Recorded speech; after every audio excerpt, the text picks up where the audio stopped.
बिस्मिल्लाहिर्रहमानिर्रहीम। अस्सलाम वालेकुम बच्चों। दिन कैसा गुजरा? तो गुमसुम भी आ गई है, ठंड होती है, अपने आप को ठंड से बच्चों। तो ठंड से क्या हो जाता है? जब किसी बंदे को ठंड लगती है तो क्या होता है? और क्या हो जाता है? ज्यादा ठंड लगती है बुखार को क्या कहते हैं? Very good. क्या कहते हैं? धुंधली आ गई। तो आपने अपनी नाक को, अपने जिस्म को ठंड से बचाना है, क्योंकि ठंड की वजह से क्या हो सकता है? बेटा जो निमोनिया है वो हमारे जिस्म के कौन से हिस्से की बीमारी है? कौन से हिस्से को मुतासर करती है? इसको, फेफड़ों को, लंग्स को। ठीक है। तो बेटा हम जो है आज रेस्पिरेटरी सिस्टम जो है ना उसके बारे में बेसिक तारुफ करेंगे। रेस्पिरेटरी सिस्टम का बेसिक तारुफ, थोड़ा सा तारुफ होगा, आपने उसको समझना है। उसकी डेफिनेशन, रेस्पिरेटरी सिस्टम की डेफिनेशन, फिर आपने रेस्पिरेशन की डेफिनेशन ये याद करनी है। और हम थोड़ा सा फर्क करेंगे कि रेस्पिरेशन और ब्रीदिंग में क्या फर्क है। रेस्पिरेशन और ब्रीदिंग, क्योंकि अगर आप पिछली क्लासेस में देखें या छोटी क्लासेस में, या सांस लेना, हम उर्दू में कहते हैं ना सांस लेना, हम रेस्पिरेशन की क्या उर्दू में ट्रांसलेशन करते हैं? सांस लेना, यही करते हैं ना। रेस्पिरेशन को उर्दू में क्या कहते हैं? सांस लेना। लेकिन बेटा सांस लेना रेस्पिरेशन नहीं है। सांस लेना रेस्पिरेशन नहीं है। खामोश होके बैठे बेटा। सांस लेना रेस्पिरेशन नहीं है, सांस लेना ब्रीदिंग है। सांस लेना ब्रीदिंग। रेस्पिरेशन एक साइंसी तारीफ है, एक साइंसी टर्म है। क्या है? साइंटिफिक टर्म है। ठीक है। तो ब्रीदिंग क्या है? सांस लेना क्या है? सांस लेना बेटा वो अमल है जिसको आप सब जानते हैं कि जब हम हवा को अंदर खींचते हैं और फिर हवा को बाहर निकालते हैं। सांस को अंदर खींचते हैं और सांस को बाहर निकालते हैं। ठीक है। जब हम सांस को अंदर लेते हैं बेटा इसको कहते हैं इनहेलेशन। क्या कहते हैं? इनहेलेशन। और जब हम सांस को बाहर निकालते हैं एक्सहेलेशन। Very good. तो ये जो बेटा अमल है इनहेलेशन का और एक्सहेलेशन का, इसको कहते हैं ब्रीदिंग। इसको क्या कहते हैं? ब्रीदिंग। इसकी जो ट्रांसलेशन है वो है सांस लेना। जबकि रेस्पिरेशन की जो उर्दू है वो सांस लेना नहीं है। सांस लेना नहीं है, क्योंकि ये एक पेचीदा अमल है जो हमारे हर सेल में होता है। हमारे हर सेल में होता है। वजह क्या है? क्योंकि जब हम सांस अंदर लेके जाते हैं बेटा तो ये सांस जाती है फेफड़ों में। सांस जाती है फेफड़ों में, वहां से हमारे खून में जज़ब हो जाती है और खून में जज़ब होने के बाद ये ऑक्सीजन जिस्म के हर जिंदा सेल को जाती है। जिस्म के हर जिंदा सेल को, एक एक सेल को जाती है और वो सेल इस ऑक्सीजन को इस्तेमाल करता है और खुराक को तोड़ता है, खुराक को जलाता है। जैसे हम आग जलाते हैं ना बेटा, आग जलाएं तो उससे क्या पैदा होती है? हीट पैदा होती है ना, एनर्जी पैदा होती है।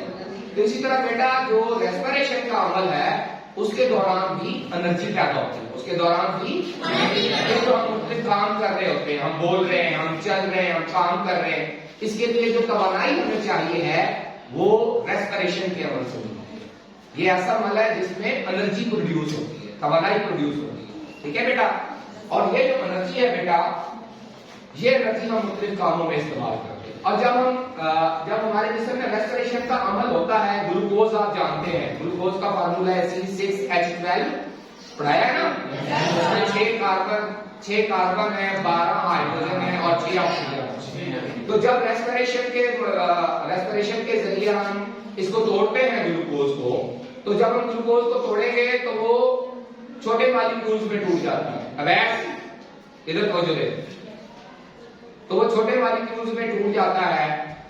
ठीक है। और उस दौरान एनर्जी पैदा होती है, उस दौरान एनर्जी पैदा होती है। इसीलिए जब हम सांस अंदर लेके जाते हैं बेटा, उस सांस के अंदर ऑक्सीजन की मिकदार ज्यादा होती है। ऑक्सीजन की मिकदार ज्यादा होती है। और जब हम सांस बाहर निकालते हैं तो उसके अंदर कार्बन डाइऑक्साइड की मिकदार ज्यादा होती है, क्योंकि रेस्पिरेशन के दौरान कार्बन डाइऑक्साइड पैदा होता है। हर सेल में पैदा होती है और वो कार्बन डाइऑक्साइड खून के जरिए होती वापस फेफड़ों में आती है और फेफड़ों के जरिए जब हम सांस बाहर निकालते हैं तो वो कार्बन डाइऑक्साइड हमारी एक्सहेलेशन के दौरान हमारे जिस्म से बाहर निकलती है। इनहेलेशन के दौरान हम ऑक्सीजन ज्यादा लेके जाते हैं और वो जब फेफड़ों से खून में जाती है तो ऑक्सीजन काफी मिकदार में जज़ब हो जाती है और जब हम फेफड़ों से सांस बाहर निकालते हैं तो उसमें ऑक्सीजन की मिकदार कम और कार्बन डाइऑक्साइड की मिकदार ज्यादा। बेटा इस अमल को सांस को अंदर लेके जाना, सांस को बाहर लेके आना, इसको ब्रीदिंग कहते हैं। इसको ब्रीदिंग कहते हैं। जबकि रेस्पिरेशन हर सेल में होता है। रेस्पिरेशन तो हम इसको कैसे डिफाइन करेंगे? आपने बेटा रेस्पिरेशन की डेफिनेशन याद करके आनी है। तो वो है बेटा सेलुलर सतह पर यानी हर सेल पर, हर जो जिंदा सेल है हमारे जिस्म का वहां पे सेलुलर सतह पर ऑक्सीजन की मौजूदगी में ग्लूकोज यानी खुराक को तोड़कर तवानाई हासिल करने का अमल रेस्पिरेशन है। ठीक है बेटा, ये वाली जो डेफिनेशन है ये आपने अच्छी तरह याद करनी है क्योंकि बेटा डेफिनेशन जो है वो बहुत इंपॉर्टेंट होती है। किसी भी टॉपिक को पढ़ने के लिए आपको डेफिनेशन का आना, साइंटिफिक डेफिनेशन का आना जरूरी है क्योंकि डेफिनेशन के अंदर वो सारी बातें लिखी होती हैं जो अहम होती है, जो उस बात को, उस अमल को समझने के लिए इंतहाई अहम होती है, उसको बयान करने के लिए बुनियादी चीजें होती हैं। तो आपने ये चीजें जरूर करनी है। नंबर 1 ये सेलुलर सतह पर होता है। नंबर 2 इसके अंदर ऑक्सीजन इस्तेमाल होती है। नंबर 3 ग्लूकोज यानी खुराक को तोड़ा जाता है और इसके दौरान हमें तवानाई हासिल होती है यानी एनर्जी हासिल होती है मुख्तलिफ काम करने के लिए। सर्दियों में जिस्म को गर्म रखने के लिए, सर्दियों में जिस्म को जैसे सर्दियां है ना तो इसमें हमारे जिस्म को गर्मी जो मिलती है वो भी इसी रेस्पिरेशन के अमल से जी बेटा। इसके अलावा मैं आपको बता चुका हूं कि ब्रीदिंग जो है बेटा, ब्रीदिंग क्या है? सिर्फ सांस को अंदर लेके जाना और सांस को बाहर लेके आना। और इसके 2 स्टेप्स हैं। कितने स्टेप्स हैं? 2 स्टेप है। पहला स्टेप क्या है? इनहेलेशन, जिसके जरिए हम हवा को अंदर लेके जाते हैं, हवा को अंदर लेके जाते हैं। और दूसरा अमल है एक्सहेलेशन। अब बेटा फेफड़ों में तो मसल्स होते नहीं है, फेफड़ों में तो जिस्म के जिस हिस्से में मसल्स ना हो वो हिस्सा तो फैल और सिकुड़ नहीं सकता, फैल और सिकुड़ नहीं सकता। लेकिन हमारे फेफड़े तो गुब्बारे की तरह फैलते भी हैं, सिकुड़ते भी हैं। तो वो कैसे फैलते हैं? उनमें तो मसल नहीं है, वो तो नहीं फैलते। तो उनको कौन फैलाता है? उनको बेटा 2 तरह के मसल फैलाते हैं। कितनी तरह के मसल फैलाते हैं? 2 तरह। एक बेटा ये जो हमारी पसलियां हैं, ये नजर आ रही है रिब्स, ये हमारी पसलियां पता है ना आपको जिसमें क्या होती है बेटा? इनके दरमियान में जो मसल है, जो गोश्त है, नजर आता है ना, दरमियान गोश्त है ना, इसको कहते हैं इंटरकॉस्टल मसल। क्या कहते हैं? Intercostal muscle. ठीक है बेटा, ये इंटरकॉस्टल मसल है, इनकी वजह से। और दूसरा ये जो डायफ्राम मसल है, ये बेटा जहां हमारे फेफड़े खत्म होते हैं ना, हमारा सीना खत्म होता है, ये छाती हड्डियों पसलियों वाला, इसके नीचे एक पट्टे की मसल की तय, गोश्त की एक झिल्ली सी है, इसके अंदर से ये जो फेफड़ों के लिए बिल्कुल नीचे होती है, फेफड़ों के नीचे होती है। जब ये गुंबदनुमा हो जाती है, ऊपर को हो जाती है, तो फेफड़े पिचक जाते हैं, फेफड़े पिचकते हैं और हम हवा को बाहर निकालते हैं। हवा को गुब्बारे को जब दबाया जाएगा तो हवा बाहर निकल जाएगी, हवा बाहर निकल जाएगी। और जब ये डायफ्राम मसल नीचे की तरफ आता है, क्या करता है? यानी ये खिंच जाता है, यानी ये खिंच जाता है, तो ये फेफड़ों को नीचे की तरफ खींचता है। जब ये नीचे की तरफ खींचता है तो हवा नाक के जरिए और मुंह के जरिए फेफड़ों में चली जाती है। तो बेटा ये अमल है इनहेलेशन। और इनहेलेशन के अमल में कौन से 2 मसल्स काम करते हैं? इंटरकॉस्टल मसल जो रिब्स में है, जो हमारी पसलियों के साथ है, और दूसरा कौन सा मसल है? डायफ्राम। ठीक है, तो जब ये ढीले पड़ते हैं तो हवा बाहर निकलती है, एक्सहेलेशन होती है, और जब ये खींचते हैं तो इनहेलेशन होती है। समझ आ रही है बात की? तो आपको 2 स्टेप याद रहेंगे कि इनहेलेशन के अमल के दौरान इंटरकॉस्टल मसल और डायफ्राम मसल जो है ये खींचते हैं, जिसकी वजह से तेजी से हवा हमारे फेफड़ों में जाती है, और जब ये ढीले पड़ते हैं और सिकुड़ते हैं तो हमारे फेफड़ों को दबाते हैं, जिससे हवा बाहर निकल जाती है। इसको हम एक्सहेलेशन कहते हैं। याद रहेगा? समझ आ गया सबको? जी तो बेटा अब हम चलते हैं रेस्पिरेटरी सिस्टम के हिस्सों के नाम के बारे में। ये हमने लिखा है रेस्पिरेटरी सिस्टम। तो बेटा जो रेस्पिरेटरी सिस्टम होता है हम उसकी डिफाइन डेफिनेशन कैसे करेंगे, क्योंकि मैंने आपको बताया कि किसी भी चीज को साइंटिफिकली डिफाइन करना जरूरी है। अब इतनी चीजें हैं रेस्पिरेशन के अंदर, इतनी चीजें हैं, हम उसको दो लाइन में कैसे बयान करेंगे कि रेस्पिरेटरी सिस्टम क्या होता है, वो आज मैं आपको बताता हूं कि जिस्म के वो हिस्से जो सांस को अंदर ले जाने और बाहर ले जाने के अमल में हिस्सा लेते हैं, सांस को हिस्सा लेते हैं, ये सारे मिलकर रेस्पिरेटरी सिस्टम बनाते हैं। ये सारे मिलकर रेस्पिरेटरी सिस्टम बनाते हैं, निजाम तनफ्फुस बनाते हैं, निजाम तनफ्फुस यानी सांस का निजाम बनाते हैं। जी बच्चों अब आप सारे सांस लेते हैं, आप सारे सांस लेते हैं। हमारे जिस्म में सांस कौन कौन से दो रास्तों से दाखिल हो सकता है? नाक और मुंह से। तो कौन मुझे ये बताएं कि सबसे अच्छा तरीका क्या है कि जब आप इनहेलेशन कर रहे हो तो मुंह से ज्यादा लेना चाहिए या नाक से? क्यों भाई, वजह क्या? बेटा नाक के अंदर कुछ चीजें होती हैं, मतलब नाक के अंदर बाल हैं, छोटे छोटे बाल होते हैं। नंबर 2 नाक के अंदर म्यूकस होता है यानी गीलापन होता है, उसकी दीवारें गीली होती है, ठीक है। तीसरा ये है कि नाक हवा को गर्म करता है। तो ये 3 काम नाक करता है। नंबर 1 नाक के अंदर बाल और म्यूकस होता है, तो जब हम सांस लेते हैं तो सांस के साथ डस्ट पार्टिकल्स, गर्दो गुबार, समझ आ रही है, ये चीजें सांस के साथ जा सकती है। तो जब हम नाक के जरिए सांस लेते हैं तो नाक के बाल और नाक में मौजूद उसकी वॉल के साथ मौजूद म्यूकस जो है उनमें से जो जरासीम है या कोई वायरसेस हैं या फिर कोई डस्ट पार्टिकल्स हैं उनके साथ चिपक जाते हैं और हवा साफ होकर हमारे फेफड़ों में जाती है, हवा साफ होकर हमारे फेफड़ों में। दूसरा ये है कि हमारी नाक के अंदर अल्लाह पाक ने एक ऐसा सिस्टम रखा है कि जिसके जरिए जब नाक अंदर हवा नाक में जाती है तो हवा गर्म होता है। हवा नाक के अंदर ऐसा निजाम है कि हवा को गर्म करता है। क्या करता है? जैसे आप सर्दी है, अगर ज्यादा ठंडी हवा अंदर चली जाएगी तो हम बीमार हो जाएंगे, ज्यादा ठंडी हवा चली जाएगी तो। और आपने ये भी देखा होगा कि सर्दियों में अगर आप अपना चेहरा और नाक ढांप लें तो आपको सर्दी कम लगती है। समझ आ रही है? क्योंकि फेफड़ों में ठंडी हवा नहीं जाती, गर्म होके जाती है, तो इससे क्या होता है कि आपको ठंड कम होती है। ठीक है बेटा? अच्छा जी, उसके बाद नाक के हमने एंट्री के 2 पॉइंट, नोज एंड माउथ। हमें माउथ से सांस कम लेना चाहिए, माउथ से सांस एक्सहेल करना चाहिए। इनहेलेशन नाक के जरिए करनी चाहिए। हवा अंदर कैसे लेके जानी चाहिए? नाक के जरिए। इनहेलेशन किसके जरिए होनी चाहिए? नाक के जरिए। एक्सहेलेशन किसके जरिए होनी चाहिए? माउथ के जरिए। किसके जरिए? ये अच्छा तरीका है सांस लेने का, साइंटिफिकली ये अच्छा तरीका है सांस लेने का। ठीक है? अभी जब आप एक्सरसाइज करते हैं या आपके फिजिकल इंस्ट्रक्टर अगर आप अपने टीम के हिसाब से अगर आप पूछेंगे कि एक्सरसाइज के बाद सांस लेने का बेहतरीन तरीका क्या है, तो बेटा वो यही है, नाक के जरिए खींचे और मुंह के जरिए बाहर बाहर। समझ आ रही है? जब आप ज्यादा सांस ले रहे हो, थक रहे हो, एक्सरसाइज की हो, काम किया हो, तो ये जरूर किया करें। ठीक है? ये सांस लेने की प्रैक्टिस है। ठीक है जी बेटा? उसके बाद जो है, जो नाक के ये सुराख होते हैं, ये जो सुराख है, नाक के 2 सुराख होते हैं, इन सुराखों को क्या कहते हैं? नोस्ट्रिल। क्या कहते हैं? नोस्ट्रिल। इन नोस्ट्रिल के जरिए हवा दाखिल होती है और हमारे जिस्म में। दूसरा ऐसा है माउथ, जिसके जरिए हम एक्सहेल कर सकते हैं।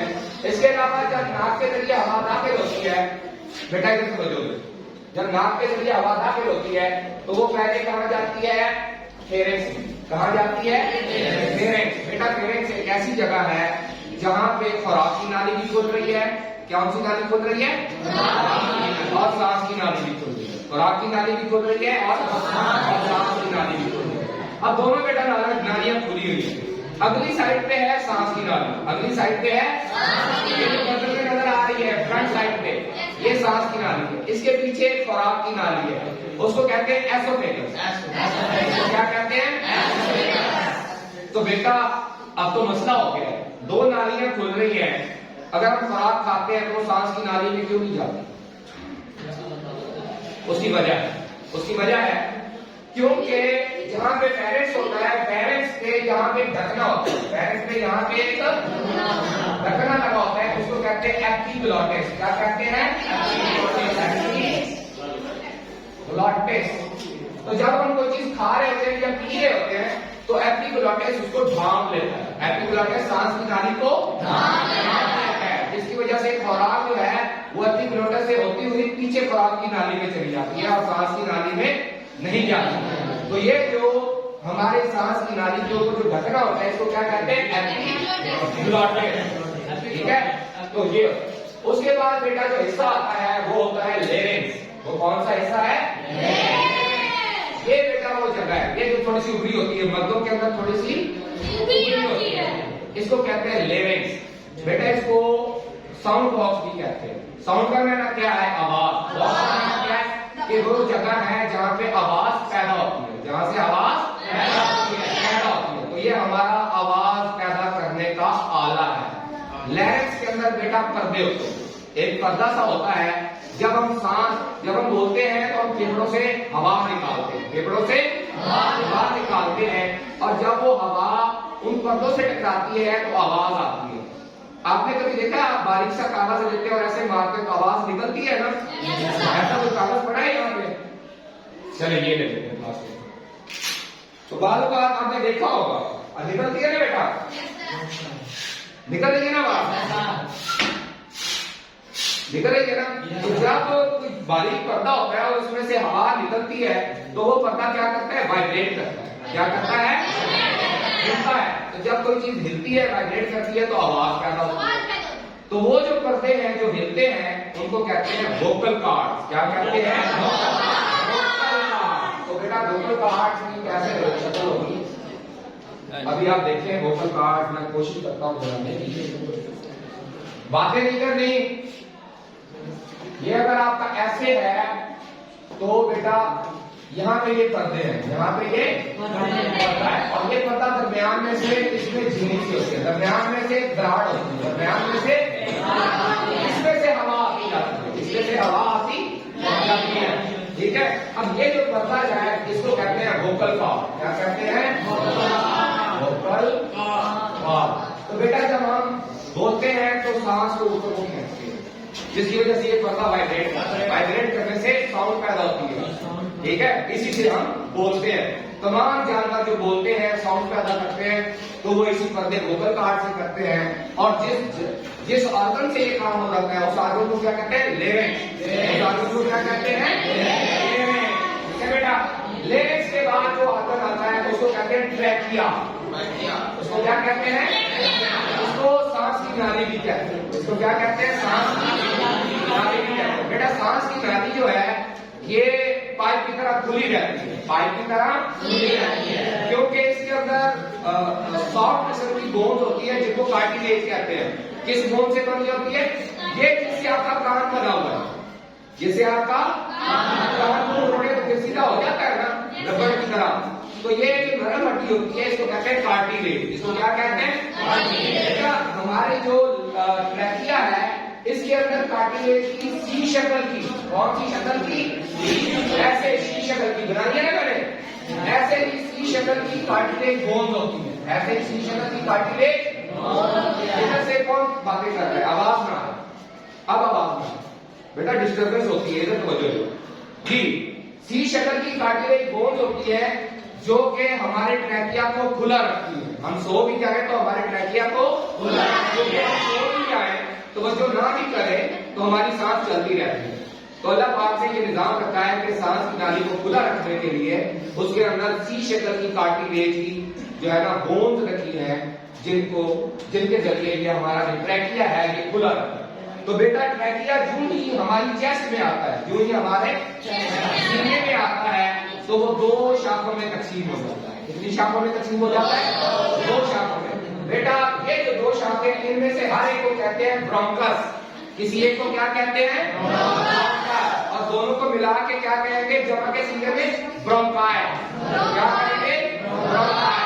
ठीक है बेटा, अच्छा, ब्रोंकस के बाद बेटा आ जाता है लंग्स। ब्रोंकस के बाद क्या आता है? लंग्स। हमारे जिस्म में कितने लंग्स होते हैं? 2। इसीलिए ट्रैकिया जब हमारे चेस्ट में आता है तो ये 2 ब्रांचेस में तकसीम हो जाता है।